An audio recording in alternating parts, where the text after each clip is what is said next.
જો તમે સામાન્ય માણસ છો અને તમે રસ્તા પરથી નીકળો છો તો વાંક તમારો છે, કારણ કે આ રોડ ઉદ્યોગપતિ અને તેમના પુત્ર નબીરાઓ પોતાના પિતાશ્રીનો સમજીને બેઠેલા હોય છે।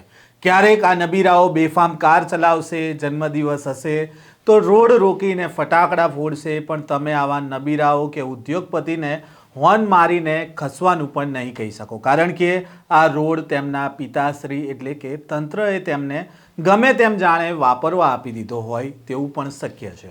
આ નબીરાઓને મળેલી બેફામ સત્તા કદાચ તમને કે તમારા સ્વજન માટે જોખમી પણ બની જાય અને ભૂતકાળમાં બની પણ છે, છતાં તેમના આ પિતાશ્રી તેમને કેટલા અંશે સબક શીખડાવી શકે છે તેનું પરિણામ પણ આપણે જોઈ રહ્યા છીએ। હજુ પણ આવી ઘટનાઓ બનતી રહે છે। આપણે સામાન્ય માણસ છીએ, આપણા માટે તો નિયમ કાયદા બધું જ હોય છે, પણ આ તો ઉદ્યોગપતિ કરોડપતિ તેમના માટે હજી કોઈ નિયમો નથી બન્યા તેની વાત છે। વૈષ્ણવજન તો તેને કહીએ જે પીડ પરાઈ જાનાને રે। નમસ્કાર, નવજીવન ન્યૂઝમાં આપનું સ્વાગત છે। હું છું જયંત દાફડા। સુરતના ઉદ્યોગપતિના પુત્રનો જન્મદિવસ હોય છે અને જન્મદિવસ હોય એટલે તેની ઉજવણી પણ હોય। પૈસાનો પાવર હોય તો પછી ઉજવણી કરવામાં ક્યાં કાયદો કાનૂન અને શું નિયમો હોય। તાજેતરમાં ડુમ્મસ ગામના એક જાણીતા ઉદ્યોગપતિના દીકરાનો જન્મદિવસ હતી અને તેની ઉજવણીનો વિડીયો સોશિયલ મીડિયામાં વાયરલ થતાં ચર્ચાનો વિષય બન્યો। ઉદ્યોગપતિ દીપક ઇજારદારના પુત્રના જન્મદિવસના દિવસે જાહેર રોડ પર મોટા પાયે ઉજવણી કરવામાં આવી। ઉદ્યોગપતિના પિતાનો રોડ હોય તેમ રોડ પર તેણે અને તેના માણસોએ ઉજવણી કરવા ઊભા રહી ગયા, સાથે જ સામાન્ય માણસો પણ ત્યાંથી પસાર થઈ રહ્યા હતા। તેમને આ તમાશો જોવા માટે ઊભું રહેવું પડ્યું, કારણ કે આ તેમના પિતાશ્રીનો રોડ છે। આ દરમિયાન રસ્તા પરથી પસાર થતા એક સામાન્ય કાર ચાલક હોર્ન મારે છે, પરંતુ આ ઉદ્યોગપતિ તેના તરફ સળગતા ફટાકડો રાખીને ઇશારો કરે છે। હાલ જે વિડીયો વાયરલ થયો છે તે જુઓ, સાથે જ પોલીસનું શું કહેવું છે અને આ ઉદ્યોગપતિનું શું કહેવું છે તેમને પણ સાંભળીએ।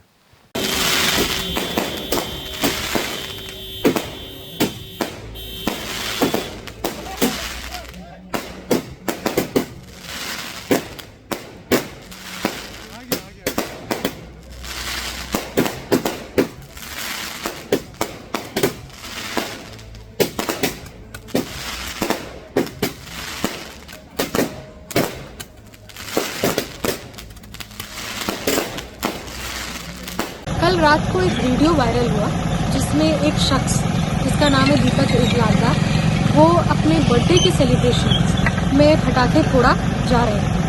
इसके जैसे ही वीडियो वायरल हुआ, इस वीडियो की पूरी इन्वेस्टिगेशन जो एसएचओ है डुमस पुलिस स्टेशन उन्होंने की, और इसके ऊपर जो जाहिरनामा भंग का केस है वो उस शख्स के खिलाफ किया गया। रोड पर છે ને મેં 5 મિનિટ ટ્રાફિક રોકીને ફટાકડા ફોડ્યા। એમાં એક જણને મારા છોકરાએ 20,000ની લૂમ ફોડી ફટાકડાની, તે સળગતી હતી અને મારા હાથમાં મશાલ જેવું હતું બે, તો એક જણે પાછળથી એને અટકાવ્યો હતો, છતાં બી હું વચ્ચે રોડની હતો તો છતાં બી મારી પર ગાડી ચડાવવાની કોશિશ કરી। બટ નેચરલ તમારા પગ પર લાગે કંઈ તો તમે પાછળ જુઓ કે નહીં, તો તે રીતે મેં ટર્ન કર્યું તો મારા હાથમાં મસાલો હતી તો તેના પર બોનેટ તરફ ગઈ। એમાં કંઈ મેં એને કંઈ ધમકી નથી આપી કે મેં કંઈ એને કહ્યું નથી કે ગાળ નથી દીધી કે એને કંઈ ધમકાયો નથી કે મારા બાઉન્સરે બોડીગાર્ડોએ કંઈ બી કર્યું નથી કે એની પર કોઈ જાતનો હુમલો કર્યો નથી। એકમાત્ર એ થયું તેને મારે આખા દિવસની ઉજવણીમાં કદાચ મેં જાહેરનામાનો ભંગ બી કર્યો હોય તો પોલીસમાં બધું પત્રકારો ગયેલા હતા અને પોલીસે જે કંઈ કાર્યવાહી કરશે પોલીસ, તો તે ગઈકાલે હું નિવેદન આપી જ આવ્યો છું કે એમાં સંપૂર્ણ સહકાર હું આપીશ, પોલીસ એમાં જે કાર્યવાહી કરીશ એમાં સહકાર આપીશ। વાયરલ વિડીયો મામલે ડીસીપી સેફાલી બરફવાલાએ જણાવ્યું કે અમારી પાસે આ વિડીયો આવ્યો હતો। વિડીયો બાબતે ડુમ્મસ પોલીસ સ્ટેશનમાં જાહેરનામાના ભંગનો ગુનો દાખલ કરવામાં આવ્યો છે અને વધુ તપાસ હાથ ધરવામાં આવી છે। જોકે ઉદ્યોગપતિ કહે છે કે કાર ચાલકને મારા ગાર્ડ ગનમેન માણસોએ બહુ રોક્યો, પણ એણે ગાડી ચડાવી તો હું પાછળ ધ્યાન આપતો ન હતો, બધા વાહન ચાલકો ઊભા રહી ગયા હતા। 5 મિનિટનો તો સવાલ હતો, પણ પેલા ભાઈને ધીરજ ન રહી એટલે હું પાછળ ફર્યો, મેં કોઈ ધમકી નથી આપી। ઉલ્લેખનીય છે કે સામાન્ય રીતે જ્યારે કોઈ સામાન્ય નાગરિક જાહેર માર્ગ પર આવા કૃત્ય કરે ત્યારે પોલીસ તાત્કાલિક ધોરણે કાયદેસરની કાર્યવાહી કરે છે, કાયદાના પાઠ ભણાવે છે અને આફ્ટર બિફોરના વિડીયો બનાવીને હાથ જોડાવીને માફી પણ મંગાવે છે કે હવે પછી આવું ક્યારેય નહીં થાય. અગાઉ મેં કહ્યું ને કે આ બધું તો આપણી જેવા સામાન્ય માણસ માટે હોય છે, ઉદ્યોગપતિ માટે થોડી હોય. આ અંગે તમારો શું મત છે?